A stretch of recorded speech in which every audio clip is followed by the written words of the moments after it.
We're back with the Fox News alert. Iran launching new waves of missiles towards Israel as the regime threatens American interest in the region. Let's break down what Iran has fired at Israel this week and exactly where U.S. troops are located in the Middle East. First, let's look at the missile attacks that have happened. You can see they're averaging about 30 a day. It started with more. They've got 2,000 to 3,000. We don't know exactly how many, but they're saying about the same average here at 30. They're going a little higher, upwards of 40 on the 14th and the 16th. And then as you... Brother, they had lots of fake launches with specific electronic signals built to fool Israel. This was reported by analysts early on, but now has even been stated by Mohammed Marandi. Yeah, my only reason for saying that this analysis is probably not incorrect as far as air superiority is what Israel gets to do. If they get to fly over Iranian airspace and bomb 50 different targets overnight, that means they've established air superiority. Iran has also stated that they've downed F-35s. We have yet to see any evidence of that.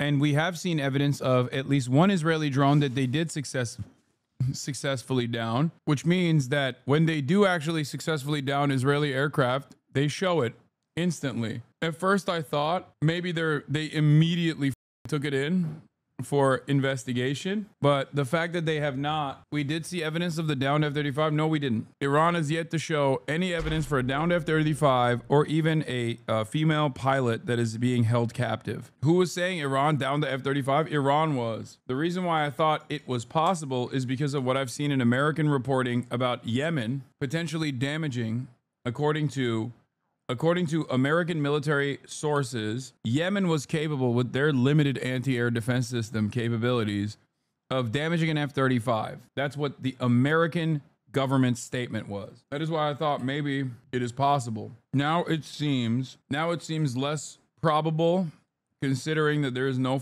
fucking real evidence for this at all. I've only seen two photos. Both were AI. One wasn't even an F-35, but it was an AI photo. It was a damaged aircraft that didn't even look like an F-35. And the other one kind of looked like an F-35, but it was ginormous. You see, it's starting to come down a little bit, but even as it comes down, even on the smallest missile launch of days, yesterday they hit a civilian hospital that we have been showing you. Now, let me just move to this, because we got to talk about the actual missiles they're firing. And you can see on this graph, really the region. And of course, you've got Tehran here. Israel is over here. But then, of course, Gulf states down here where a lot of our U.S. interests are. And you look at the range of them from 500 kilometers all the way out to 2,000. They have a lot of short-range missiles. Often the Fatahs you'll see fired out here, but it is the Shahabs that can really go wide.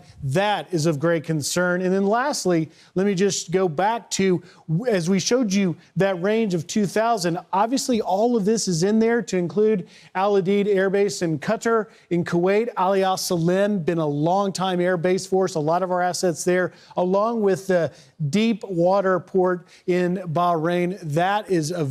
I'm very uncomfortable seeing this country so close to our military bases. If they don't want to be bombed, why are they standing there so close in proximity to our military bases? Really fucked up. Very sensitive situation. The Fifth Fleet calls that home. That is the threat picture as we wait to find out exactly what President Trump will do. Brian? Yep, within 2 weeks. So let's bring in General Jack Keane. Griff, he's retired four-star general, Institute of Study of Wars, a must-read every day. General, your thoughts first off. This guy's an absolute monster. If you can't already tell by judging the book by its cover, you will very quickly realize how much of a fucking monstrous piece of shit he is with what he says just now. On the decrease in the number of ballistic missiles that Iran's been sending to Israel. Are they running out? Yeah, they definitely are. I mean, it started on the 14th, and if you just look at it in 24-hour periods, 200 on the 14th, then 105 the next day, then 65 the next day, then 35, then 30, and now I think in the last 24 hours we're down to single digits. So there's no doubt that I think they are withdrawing some missiles and don't intend to use them in the event that the United States attacks, and they may be thinking of retaliation against us.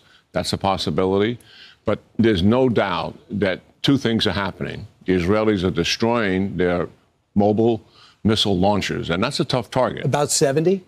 Yeah, they started with 320, and they got more than half of them gone. they've hit their ballistic missile stockpiles. So the majority of the ballistic missiles are now gone. And that obviously is a good thing. And of course, they're killing them as they're flying into Israel itself. That I don't believe. He's basically throwing up fake numbers. I don't think Iran has said that they have 320 ballistic missile launchers. That's number one. Number two, the notion that they've been able to fucking erode its stockpile, its stockpile of ballistic missiles is also capped. I do, however, judging by simply looking at successful hits on target or how many missiles are launched, how many ballistic missiles are launched in these salvos, and the number of missiles that have been launched are diminished significantly. I do think that they have eliminated a lot of the launchers for sure. Not like the majority, but I think the early estimates was like a third. Having said that, Iran clearly has the capacity to strike Israel, even right now. Every single strike opens up the launchers to a counter, but I do think their capacity has been diminished and their anti-air defense systems have been diminished, which is why I think now their launchers are under tremendous pressure from Israeli retaliation from the Israeli Air Force. This is the only offensive weapon they really have. They're flying drones, but they're not effective whatsoever. So when you look at the waiting period that the president said, give me 2 more weeks, you got to think that each day that goes by with this pace of them shooting rockets and Israel taking out the launchers, it makes our troops a little bit safer, it makes it a little bit harder. By the way, if you are Ukrainian and you are currently watching, the exact same drones that Russia uses on Ukrainian soil in your capital, in your western cities, get easily picked off by the Iron Dome. Remember that Israel told the American government that they would not hand you an Iron Dome, despite the fact that America and Israel created the Iron Dome as a joint collaborative project. Oh my Lord. Early on, Biden entertained the idea of offering Ukraine an Iron Dome, which I thought was perhaps one of the best possible defensive weapons packages that you could have offered Ukraine. Now, Ukraine is a ginormous country as opposed to Israel, but there are clearly areas that could take advantage of the Iron Dome, like Kiev, like Lviv, or numerous other places in Ukraine where like normal civilian existence could continue without fear of Russian drone attacks. I wonder how much destabilization and how much death and destruction that has amounted to. Think about that. Think about that. If you're Ukrainian and you're like pro-America, pro-NATO, pro-Israel, because there are some Ukrainians who are pro-Israel, think about what that allegiance looks like for you. To think that they're going to hit some of our assets in the region, maybe we could put up... The Iron Dome is for makeshift tube rockets, not Iranian missiles. No, the Iron Dome also is used to intercept the literal same drones that are swarming Israel and Ukraine. A map that shows where we have troops located. Yeah. Well, they can range, if they can range Israel, they can range our bases, in the Gulf region. But I think there's a way to handle this, and I'm sure the president and his team have thought through this thing. If we're going to help at Fordow, because the Israelis have asked us to help finish this nuclear enterprise off once and for all, and I certainly think we should do that if they've asked for that help. We've hit 12 sites already. Yeah, Israel has. The nuclear enterprise is vast, and you covered it earlier. It's very redundant. It's resilient. Multiple sites, centrifuges, so you can spin up enriched uranium. Multiple sites, enriched uranium. They did that, to survive. The Ayatollah going into this, and the reason why he has never made a deal, is because he had built an enterprise to survive an attack. Mm-hmm. And he believes they can absorb the attack, survive it, recover it, and then rebuild. That is where this guy is. And I don't see him in the near term making a deal here whatsoever. I think after we take his enterprise down, his whole enterprise down, look at the Israelis have destroyed all 70 of their air defense batteries, all of them. Air Force, gone. As we mentioned, the 12 nuclear sites damaged or destroyed. We finish off. Chris Hedges' analysis on this is that like Iran had Chinese anti-air defenses. I don't know if that's the case or not. I've seen no evidence for that. And Russian anti-air defenses. I believe that they might have had some Russian ones. I don't know if they have any Chinese ones. But goddamn, dude, if they didn't, what a fucking major L. If they got 0 Chinese air defense systems, what the fuck were they doing? I mean, seriously, they had the S-300, but that's not enough. You need the 400. And even then, you need a lot more than you probably had. They bought 0 Chinese jets. I don't think the Iranian Air Force has got that much smoke. Like, their Air Force is so old, dude. Half of their shit is from the Shah era. Like, they're operating on super, super old tech. So it's negligible. What I'm talking about is the one capability they have, which is anti-air defense systems, so that their missile launchers can be protected. I think the Mossad drone operation did a fucking number, dude. They still fly MiGs. Yeah, they have a very limited number. It's nothing. Fordo itself. And then leadership decapitated, military and nuclear scientists. Now they can recover nuclear scientists, but in the near term, major problem. And here's the other thing. Look at the isolation that Iran actually has, Brian. The proxies in the region, particularly Hezbollah, was organized to defend Iran against Israel. That is why they invested billions and billions in dollars, 150,000 rockets, a force of 60, 70,000 capable of fighting. They were in Syria as a ground force. How much have they fired since the war began? 0. Nothing. They have thousands of missiles. Why haven't they fired? They have lost their political will. They are done. Do you think Hamas can't do anything? The other proxies haven't done anything. Where is Russia and China? They could obviously assist. Bro, what the f do you mean Hamas can't do anything? When can Hamas ever do anything? That's insane. The only time when Hamas could have ever done anything is like barely lob a couple missiles over. That's so stupid. The point about Hezbollah is not incorrect. The point about Hezbollah is correct. I think that their entire leadership structure has been wiped out, and I don't know if it's cope or not that they're waiting for the opportune moment to strike, or if they just like literally don't have any capabilities. They've been reduced to a point where they can't entertain invoking the fury of Israel, because when Israel blows up Lebanon, they don't actually fight against Hezbollah. They kill the civilian population. While there's clear Iranian openness to talk about the U.S., the maximalist goal of zero enrichment by Tehran is likely further away because of the events of the past week. That assessment coexists with the reality that this war will almost certainly end with nuclear negotiations. Like, they're still talking about how these guys won't stand down from nuclear enrichment, which is so ridiculous. It's sovereignty. Of course they won't stand down. They shouldn't stand. They should have nukes, to be fair. I'm not even talking about like a civilian program. I think if they had nuclear warheads, this conversation wouldn't be taking place. If they had nuclear warheads, the region would be significantly more stable. It's a major detriment that they do not. This Iran here, they have missiles. Right. They're not. This regime is isolated. The proxies see it. I think the strategic partners see it. We are looking at the end here. Do you believe the president should greenlight a Fordo hit using the bunker busters? Yeah, absolutely. Do you think it'll be effective? Do you worry at all about it being able to wipe it out? I think there's challenges when you go in 300 feet for sure, at the bottom of a mountain. We've never actually done that. But that doesn't mean you don't do it. I mean, Normandy was 50-50. I mean, it doesn't mean you don't do it. The alternative, I think, is unacceptable. Do you believe that the president's chairman of the Joint Chiefs? It's so psychotic. Like, comparing that to Normandy is hilarious, dude. We're the fucking Nazis in this equation, dumbass. We are the fucking barbaric fascist state that is constantly expanding, not Iran. You just said Iran should have nukes and that's psychotic?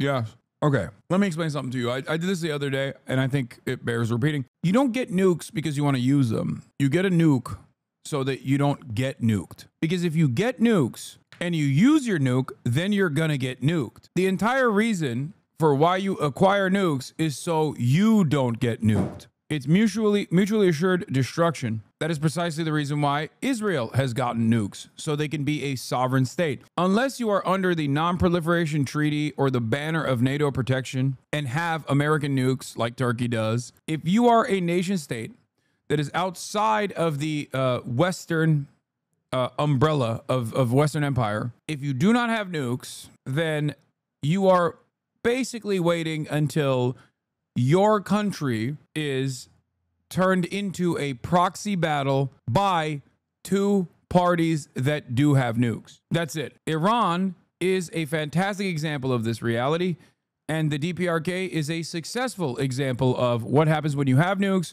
Ukraine is another example of a country that lost its nukes, that gave up its nukes, and look where Ukraine is at now. Doesn't Turkey have its own nukes? No, no.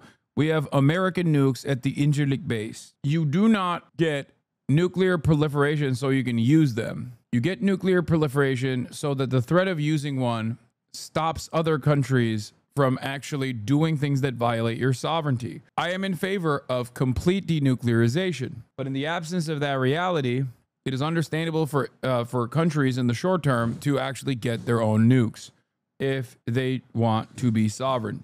The idea that like we shouldn't have countries have their own nukes because they're unstable, they're dangerous actors, is also fucking stupid. There's only one nation state on the planet that has ever deployed not one but two nuclear arms on a civilian population that it was a belligerent against. That's pretty unstable. That's pretty dangerous. That country is the United States of America. No other country has done this.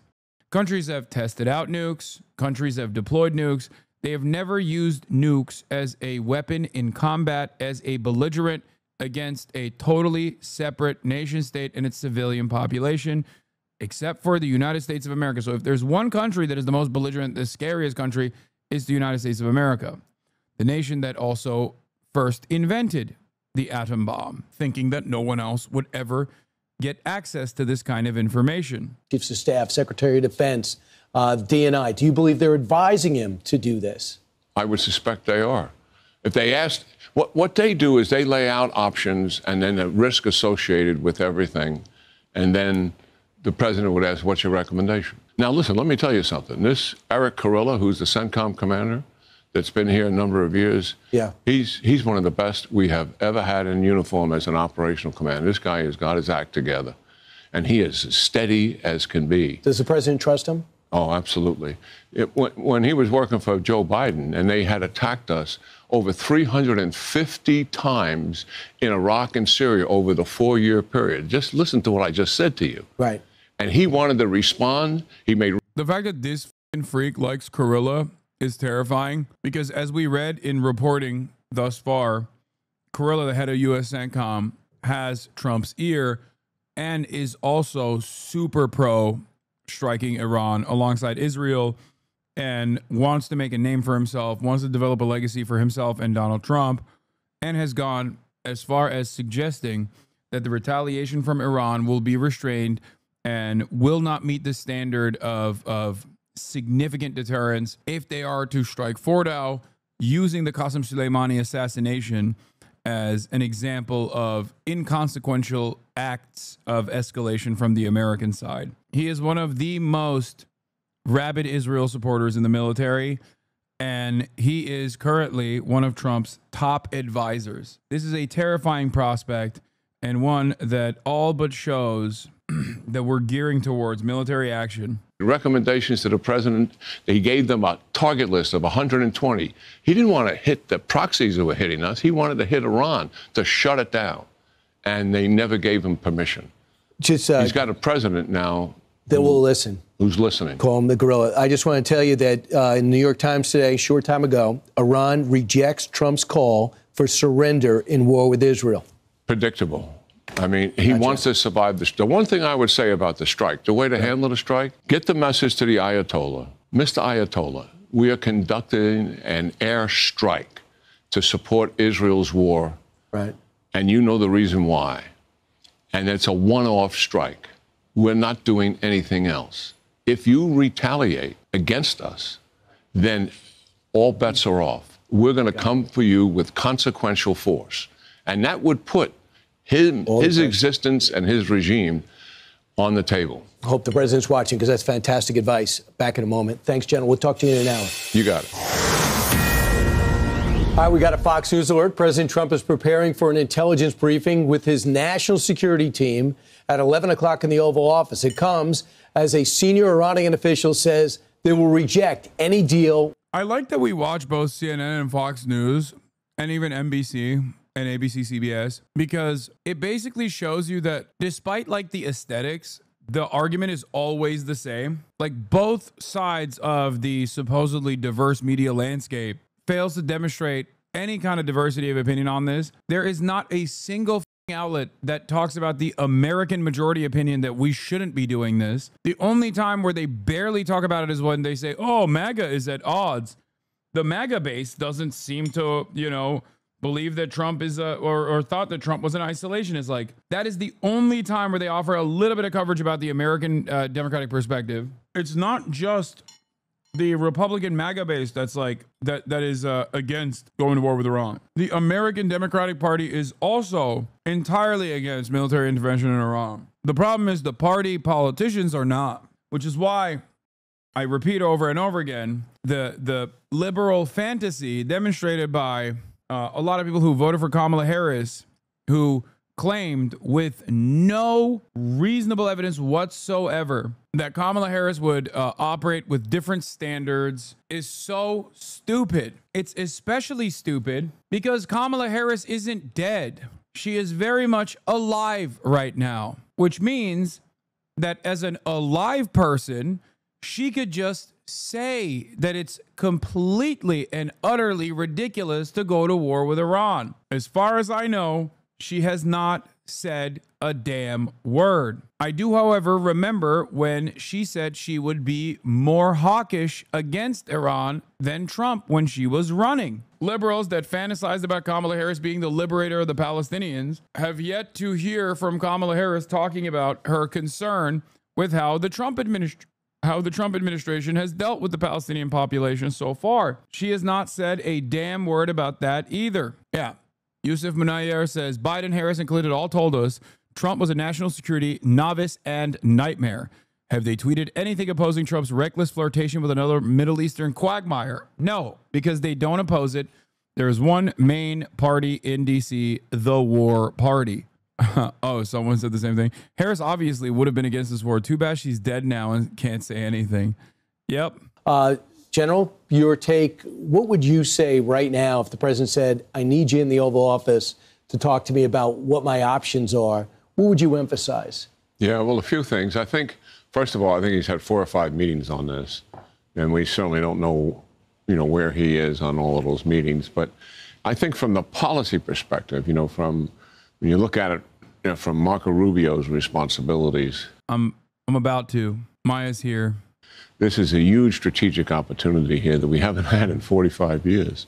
We're talking about removing and ending Iran as being the #1 adversary that has dominated the region in terms of instability.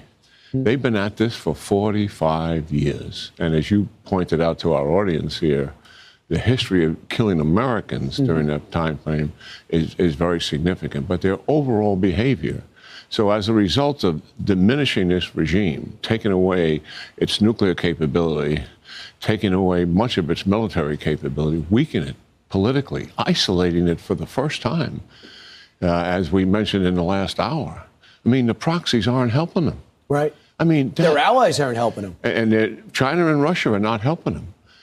And he said ending Iran. Like, that's his consideration, is ending Iran. Sick, bloodthirsty monster. It is wild to me that no one in mainstream media is even remotely putting up a showing against this kind of statement. Like, does it not shock anybody that, like, Bernie Sanders made a statement? He released it on his YouTube page.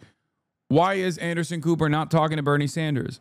Why is Jake Tapper not talking to AOC? Why is nobody talking to Thomas Massey? Like, there are people, like MSNBC had Chris Hayes, had Ro Khanna on, but that's pretty much it. They're not even bringing up the voices of reason here. And they funded Hezbollah billions of dollars for one reason only.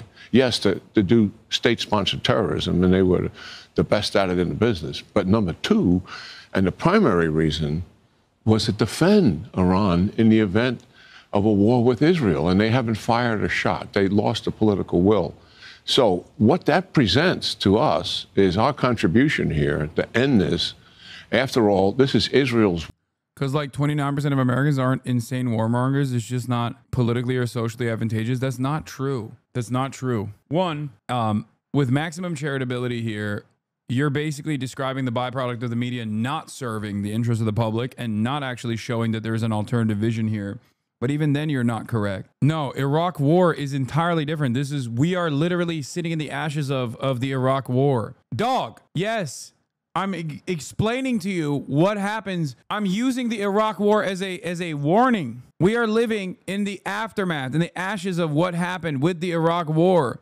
Right now, there is 60% disapproval of engaging Iran militarily. You're watching you're witnessing the manufacturing of consent and refusing to reckon with that. There is already a tremendous amount of disapproval of going to war with Iran. The media is working overtime trying to change that dynamic.